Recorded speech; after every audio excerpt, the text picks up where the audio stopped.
반갑습니다. 오늘 말씀의 주제는 먼 나라로 떠나간 아들, 이런 제목입니다. 제가 수년 전에 우리 교회에 부임하기 전의 얘기입니다. 한 30년 된 것 같습니다. 한 집사님이 황급하게 전화를 했어요. 우리 딸이 가출했습니다. 그럴 아이가 아닌데 이 아이가 며칠째 집에 돌아오지 않아요. 참 그 부모님의 마음이 얼마나 애절하고 이 아이가 잘못됐을까 봐. 고등학생 아이인데 다행히 찾아왔습니다. 청소년들이 가출을 많이 해요. 제가 이렇게 말씀드리면 목사님, 남편도 가출하고요. 아내도 가출하고요. 애들만이 아닙니다. YMCA 청소년 사업부에서 옛날에 서울시내 중고등학생 2,374명을 대상으로 해서 가출 충동을 느껴봤냐 그랬더니 100명 중에 76명이 충동을 느낍니다. 그렇게 이야기를 했답니다. 오늘 이 사건의 내용은 영적 가출 사건이에요. 한 부잣집에 두 아들이 있었다. 그런데 둘째 아들이 첫째보다는 둘째가 좀 당돌합니다. 그렇죠? 아버지, 나한테 주실 유산 있잖아요. 어차피 주실 건데 좀 미리 주십시오. 그러면 제가 좀 멀리 가서 사업도 하고 잘 한번 살아보고 잘 되는 때가 또 아버지 또 모실 거 아닙니까? 뭐 여러 가지로 설득을 했어요. 아니, 아버지가 지금 돌아가시지 않았는데 아직도 건강하신데 유산부터 달라는 거예요.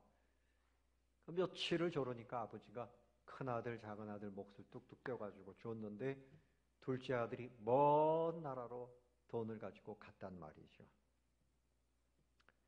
그런데 가가지고 잘 산 것이 아니고 허랑방탕합니다. 13절에 보니까 허랑방탕하여 그 재산을 낭비했다. 다 없앴어요. 다 없앴는데 그 마침 그 나라에 크게 흉년이 들어가지고 너무나 궁핍하게 됐어요. 누가 도와줄 수도 없어요. 그 사람이 돈이 있을 때는 뭐 형님 쫓아다니고 또 여자들은 뭐라고 부를까요? 오빠, 오빠 이래가면서 돈을 뺏어가고 그랬는데 이게 다 털리고 가난하게 되고 뭐 흉년이 들고 누가 도와줄 수가 없어서 마침 돼지 치는 집에 머슴이 돼가지고 돼지를 치면서 돼지가 먹는 쥐엄 열매를 먹으며 그 줄임배를 채웁니다. 그러다가 오늘 마지막 17절에 본 것처럼 스스로 깨달았어요. 깨닫는 게 중요하죠. 내 아버지에게는 양식이 풍족한 품권이 얼마나 많은가. 내가 여기서 쥐려 죽는구나. 아버지 집에 가서 아버지라고는 못 불러도 머슴이라도 나를 채용해 주세요. 내가 거기 가면 살 수 있겠다. 그리고 일어나서 이제 아버지에게로 간다는 거죠.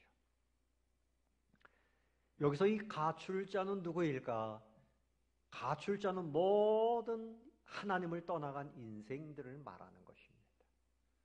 하나님을 믿는 믿음의 자리, 예배의 자리에서 떠나가 있는 사람들을 가출자라고 우리 주님께서 말씀하시는 거예요. 이 누가복음 15장에는 우리 예수님께서 찾으시는 것에 대해서 여러 번 얘기하세요. 첫 번째는 100마리 양이 있는데 한 마리 양을 잃어버려서 그래서 그 양을 찾아서 어깨에 메고 너무나 기뻐요. 돌아와가지고 동네 사람들에게 내가 양을 찾았다고 양 거기 10마리 값을 들여서라도 막 잔치를 합니다. 양을 찾은 것이 너무나 기뻤어. 그 다음 비유는 한 여자가 10드라크마 동전을 가지고 있는데 하나를 잃었어요. 등불을 켜고서 찾다가 찾았어요. 찾아낸 즉 너무나 즐거워 이웃을 불러가지고 또 잔치를 베풉니다. 찾은 것에 대한 기쁨을 말하는 거죠.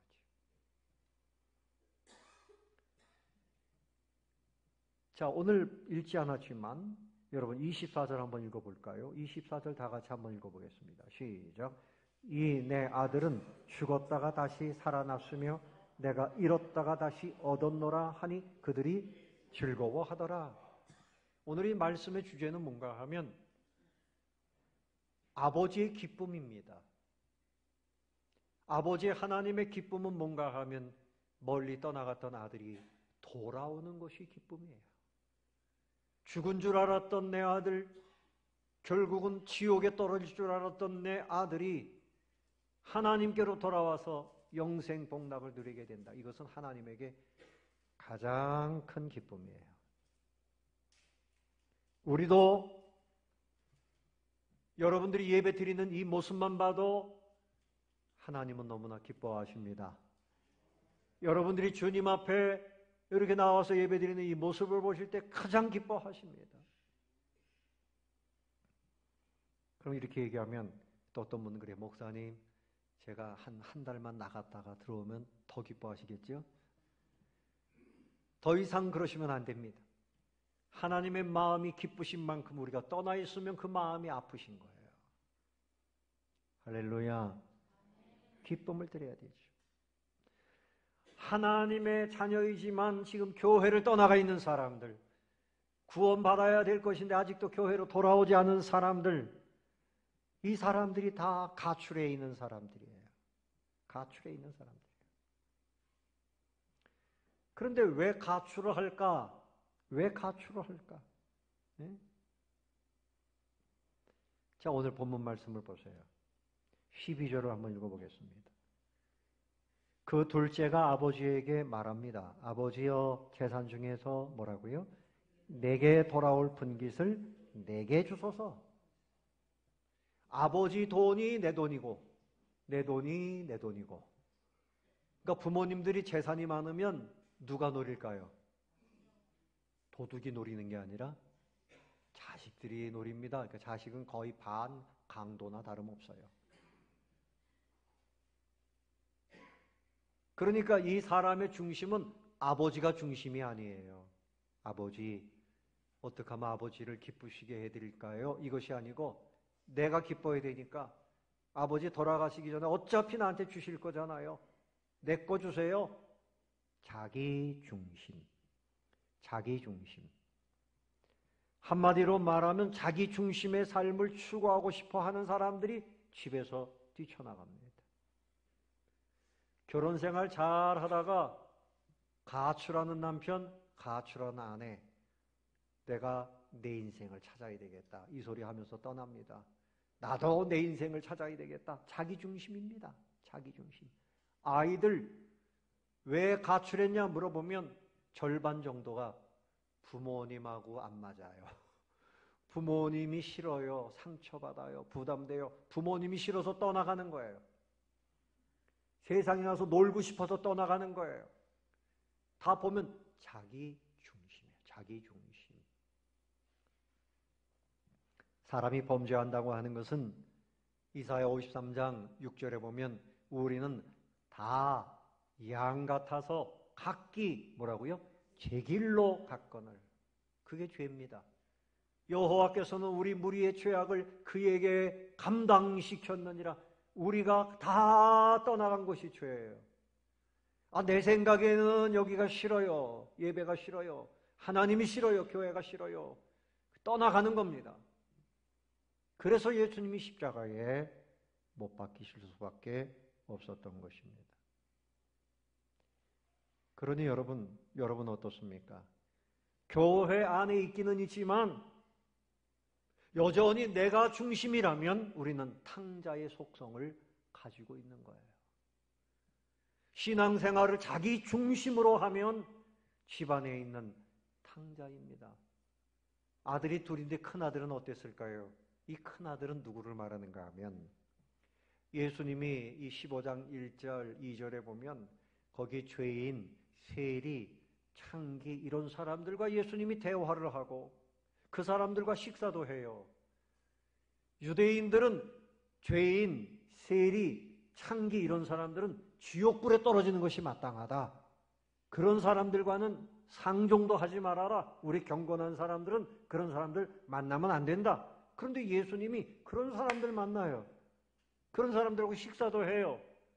그러니까 이 사람들, 바리새인들, 서기관들이 우리 생각에는 저거 거룩한 행동이 아니다. 막 화가 났어요.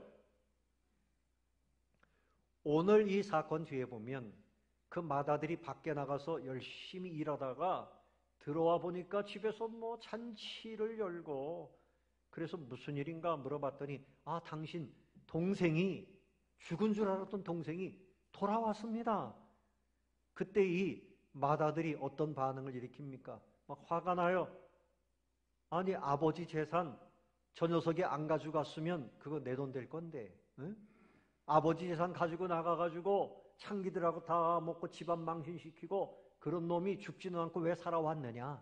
응? 그리고 난 이 잔치에 안 들어가겠다. 그래서 아버지가, 얘야 너도 들어가자. 안 들어갑니다, 아버지.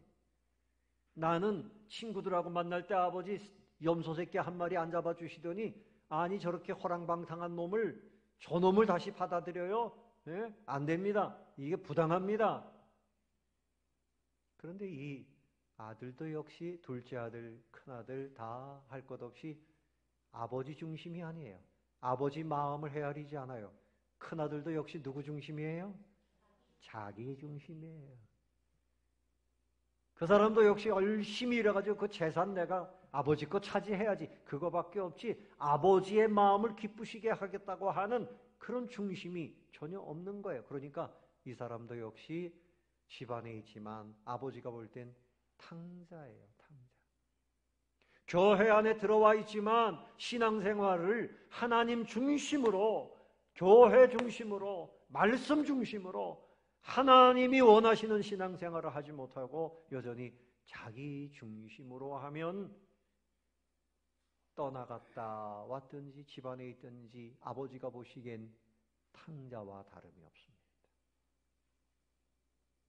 신앙생활은 하나님 중심으로 사는 겁니다. 아멘. 하나님이 어떻게 해야지 기뻐하실까? 그래서 여기서 이 아버지는 큰아들에게 원하는 것이 뭔가 하면, 내가 내 둘째 아들 죽은 줄 알았는데 살아온 것만 해도 기쁘다. 용서하자, 사랑하자, 환영하자. 이것이 아버지의 마음이었던 것입니다. 근데 여러분, 사단은 충동질을 해요. 하와에게 네가 이 선악과를 따먹어라, 눈이 밝아지고 하나님처럼 될 거야.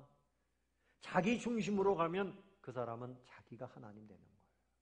여러분, 우리는 지식이나 지혜나 능력이나 내가 대단해가지고 하나님처럼 돼야지, 그러면 안 됩니다. 그래서 하나님이 은사를 부어주시니까 그 은사에 속아가지고 내가 하나님이다. 문선명이나 박태선이나 이런 사람들이 우리나라에 얼마나 많아요. 자기가 하나님이에요. 우리도 내가 믿음 좋아가지고 내가 능력이 생겨서 사람들을 좀 다 하나님처럼 해봐야지, 그런 마음 가지면 안 됩니다. 겸손하게 우리는 오직 하나님을 높여드리고 하나님께 순종하는 그 자리를 지켜야 할 줄로 믿습니다. 그래서 오늘 이 말씀의 가장 중요한 핵심은 아버지의 기쁨이에요. 두 번째로 생각할 것은 돌아온 아들이 아버지의 뭐가 됐습니까? 기쁨이 됐어요. 여러분은 하나님께 기쁨이 돼야 돼요.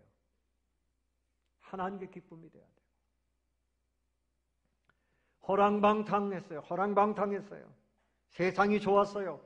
아버지를 떠나가야만 살 것 같았어요. 결국은 다 허비하고 다 잃었어요. 다 잃었어요. 예? 그래서 14절 보세요. 처음에 나오는 말이 다 어떻게 했어요? 없앤 후. 예? 참 기가 막히죠. 다 없앴어요.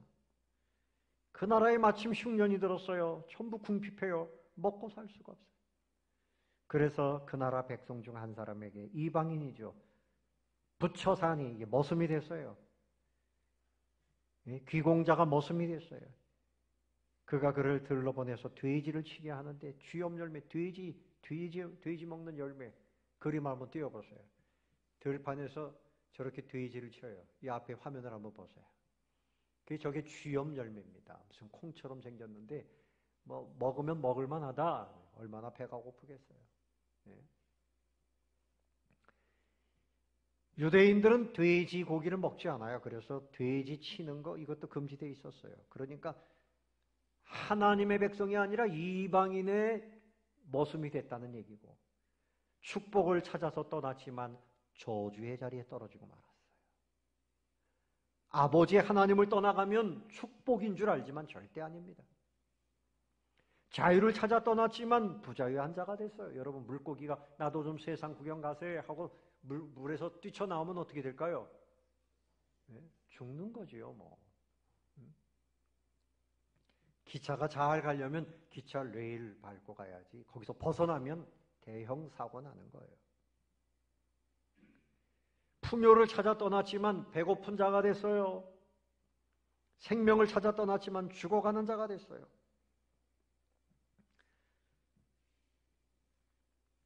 하나님을 떠나면 우리 눈으로 볼 때 그 사람이 잘 사는 것 같지요. 그 사람의 영혼 상태는 지금 죽어가고 있는 겁니다. 아주 불쌍한 상태에 있어요. 과거에 무슨 교수가 있어요. 땡수라고 하는 교수가 있어요. 이분이 연세대 교수인데, 우리가 정신적 자유를 누리려면 성적으로 자유로워야 된다. 이런 젊은 사람들이 막 환호하게 만들었어요. 책도 쓰고 강연도 많이 하고 그랬던 사람이에요. 그런데 이 사람이 시간이 가면서 우울증에 시달리고 자폐증, 거식증, 그것으로 고생해요. 그 모습을 특종 기사로 다루었습니다. 그래서 이 사람이 글에다가 뭐라고 썼는가 하면, 앞으로 나의 인생이 어떻게 변할지는 알 수 없다. 다만 얘기할 수 있는 것은 내가 지금 너무 외롭다. 너무 외롭다. 나는 언젠가 새로운 구원의 천사가 내 앞에 나타나 주리라고 기대할 뿐 내가 나서서 구해보겠다는 생각뿐이에요. 능력도 없는 거죠. 나는 점점 늙어갈 것이고 이렇게 마무리될 것이다. 정말 겁난다. 12년의 세월이 흐른 지금 너무나 외롭고 너무나 고통스럽다. 그렇게 썼어요. 여러분, 세상에 이런저런 유혹들이 많이 있습니다. 하나님 아버지에게 머무는 시간보다 가능하면 세상으로 가면 더 행복할까? 내 중심으로 살아보면 행복할까? 사단의 유혹입니다. 하나님의 집에 있는 것이 행복이에요. 예배 안에 머무는 것이 진정한 행복이에요.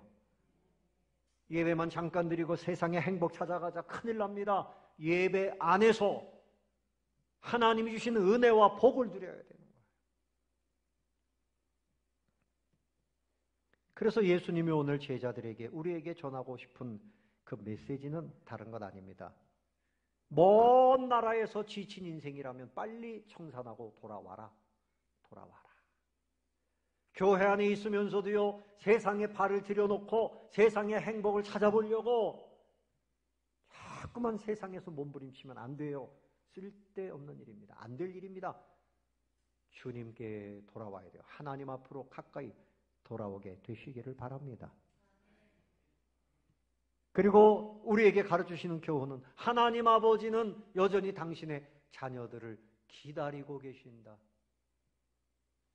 자, 이 아들이 이제 17절에 보니까 내가 이제는 가야 되겠다. 여기 있다 죽겠다. 아버지 집에 가면 그래도 머슴이라도 살 수 있는데, 그래서 가면서 무슨 말을 할까 생각하는 거죠. 18절에 보니까 아버지, 내가 하늘과 아버지께 죄를 지었사오니 이제 지금부터는 아버지의 아들이라 일컬음을 감당하지 못하겠나이다. 나를 일꾼의 하나로 그렇게 써주세요. 가서 그렇게 말씀드려야 되겠다. 내가 아버지 아들입니다. 이렇게는 도무지 말 못하겠고. 그래가지고 일어나가지고 터벅터벅 이제 걸어갑니다. 그런데 이 아버지는 소문을 들었어요. 그 아들이 이미 허랑방탕하고 어디에서 머슴살이 하고 있다. 이 아들이 돌아오기를 기다리고 있는 거죠. 매일같이 동구 밖에 나가서 아들이 오기를 기다리는데, 그날 드디어 사랑하는 아들이 저 생 거지꼴로 나타났는데, 이 아들은 내가 아버지를 만나면 뭐라고 말할까? 뭐 이러고 이제 가는데 벌써 막 달려오는 소리가 들립니다. 보니까 아버지가 달려와서 와락 끌어안아요. 예? 저 그림을 좀 다시 한번 보세요. 졸지 말고 그림을 한번. 저 나무 뒤에 있는 사람들이 구경하고 있잖아요. 아버지는 그냥 사랑하는 마음 끌어안아요. 아버지, 제가 아버지와 하늘에 죄를 져서 아무 소리 하지 마라. 얘야, 고맙다. 돌아와서 고맙다. 살아서 고맙다. 됐다 그만해라. 그리고 종들에게 말합니다. 이 아이를 목욕을 시키고 새 옷을 입혀라. 가락지를 끼워라. 신발을 신겨주어라. 이 아이는 여전히 우리 집의 귀공자다. 내 아들이다. 그리고 동네 사람들 불러가지고 살진 송아지를 잡아서 잔치를 합니다. 여러분, 우리 아들이 살아서 돌아왔습니다. 내 기쁨을 같이 나눕니다. 이 아이에 대해서 수근수근하지 마세요. 내 아들입니다. 아버지는 이 아들을 용서했습니다. 여러분, 용서하시기 바랍니다. 용서해야 돼요. 일부 예배에 한 부부가 나왔어요. 용서하십시오. 그랬더니 남편이 안 합니다. 그러니까 그 부인이 목사님 용서 안 한대요. 저한테 일렀어요. 그래서 집사님 용서하세요. 장난하는 거죠, 장난. 그런데 장난뿐이 아니라 남편이 부인을 용서 못하면 자격 없는 거예요. 아버지가 자식들 용서 못하면 자격 없는 거예요. 어떤 목사님이 제 후배 목사예요. 새롭게 하소서라고 하는 방송에 나왔는데 딸이 셋인데 첫째 딸은 무난했고 둘째 딸은 얼마나 속을 썩이는지. 그 사모님이 저것만 없으면 내가 살 텐데 그랬답니다. 그런데 기다려주니까 신학생하고 결혼해가지고 사모님이 됐대요. 근데 막내가 교회를 안 나온대요. 또 막내딸. 그래서 온 교인들의 기도 제목이 막내딸 교회 나오게 해달라고. 그 목사님이 얼마나 창피해. 그래도 이 아이가 저녁에 늦게까지 밖에 나가서 돈 버는 게 아니라 친구들하고 놀다가 들어오면 아빠가 안아주고 조금만 좀 덜 해라 이랬다는 거죠. 그런데 지금은 그 아이가 이제 비워나가지고 비워내서 주일학교 교사도 하고 그렇게 한다는 거지. 어느 집이나 아버지나 어머니의 품이 있는 가정은 행복한 가정이에요. 그리고 부부간에도 용서가 있어야 그 가정에 하나님의 은혜가 있어요. 우리 예수님께서 용서하지 아니하면 나도 용서하지 아니하리라. 믿습니까? 하나님이 우리를 용서하신 것처럼 용서해야 돼요. 저도 이렇게 목소리가 우리 아버님이 목소리가 좀 크셨어요. 그래서 그런지 저도 모르게 닮았나 봐요. 그냥 평상시 얘기하는데 우리 가족들이 뭐라는 왜 화내냐 그래요. 화내는 게 아닌데 오해를 해요. 어떻든 상처를 주는 거죠. 그리고 또 제가 어떤 땐 삐딱하게 말을 또 잘못합니다. 그러면은 눈치를 보게 됩니다. 그리고 주방으로 가서 쌓여있는 설거지를 다 합니다. 용서해 주기를 바라면서. 용서받기가 쉽지 않은 거예요. 그러나 여러분, 우리가 용서받은 것은요 굉장한 대가예요. 우리 예수님은 십자가에서 피를 흘리시고 그 대가로 하나님이 우리를 용서하신 겁니다. 아멘. 그러니까 오늘 이 아버지는 그 서기관 바리새인들처럼 예수님을 정죄하다가 예수님을 죽이는 자리까지 몰아갔잖아요. 여러분, 그건 지옥이죠, 지옥. 천국은 용서하는 데부터 시작되는 거예요. 우리가 누구를 전도하려고 그러면, 내 가족이나 이웃을 전도하려면 용서하는 마음이 있어야 하나님이 그 기도에 응답해 주십니다. 미워하고 용서하지 않고 그러고서 주여 교회 나오게 해주세요. 그럼 주님이 용서부터 해라. 뭐부터 하라? 용서부터 하라.